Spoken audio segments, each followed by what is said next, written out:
ایک شخص وہ ہے کہ جس کو اللہ نے دنیاوی نعمتیں جو بھی اس دور کی تھیں بھرپور دی ہیں، مادی وسائل بھرپور دے رکھے ہیں،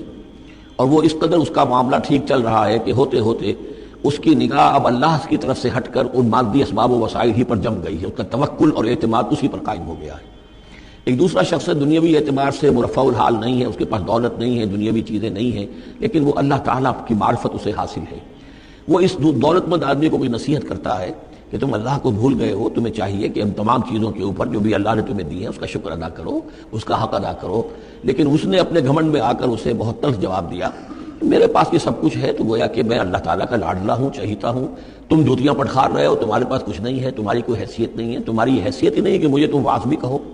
لیکن یہ کہ اس پر پھر جو ان کے درمیان معاملہ ہوا تو انہوں نے کہا، اس شخص نے، کہ ہو سکتا ہے کہ اللہ تعالیٰ تمہارے سارے دولت کو اور مال و اسباب کو ضائع کر دے، لیکن یہ کہ اس نے کہا کیسے ہو سکتا ہے، میں نے سارا بندوبست ٹھیک کیا ہوا ہے۔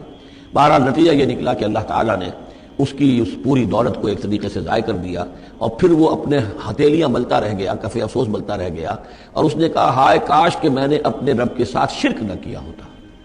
حالانکہ اس پورے رکوع میں کہیں کسی دیوی کا، دیوتا کا، کسی اور الہا کا کوئی ذکر نہیں ہے۔ تو اس رکوع میں سمجھنے کی بات یہ ہے کہ ایک شرک ہے مادہ پرستی کا شرک،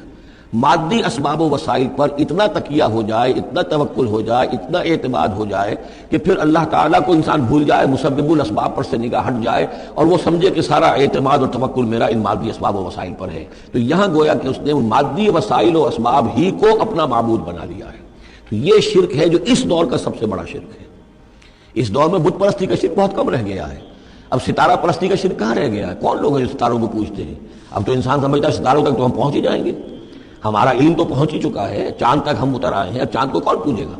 یہ جو اب ساری جو ہے اب جو پوجا پاٹ ہو رہی ہے وہ تو مادہ پرستی کی ہے، وہ دولت کی ہے، وہ در حقیقت یا وہ نظریاتی طور پر وطن پرستی ہے، اس کا ایک شرک ہے۔ تو یہ اس دور کے شرک کو سمجھنا بہت ضروری ہے، اور یہ رکوع اس اعتبار سے کہ اس میں کسی دیوی دیوتا کا ذکر نہیں ہے۔ تو شرک کون سا کیا اس نے؟ وہ شرک یہی ہے کہ اس نے دنیاوی مال و اسباب اور مادی اسباب و ذرائع کے اوپر اپنے سارے توکل کو جو ہے اس کے ساتھ منسلک کر دیا، یہی گویا کہ اس کو معبود بنا لینا ہے۔